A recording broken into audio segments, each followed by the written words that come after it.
Hello, it's a freezing cold day up at Teufelsberg Spy Station today, and it's raining, been raining quite heavily in Berlin for the past couple of days, but that's okay because this is perfect for our next test, which is actually to collect the rainwater from up here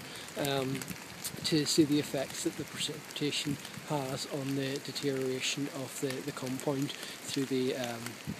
quantity of acid, the acidity of the rainwater. So we have our little test tube here. Back here in the laboratory, we will now test the effects of precipitation on the metal structures of our spy station. So for this test, we have created 5 sugar cube carved geodesic domes to represent the spy station, and we will look now at the effects of rainwater over a period of 500 years.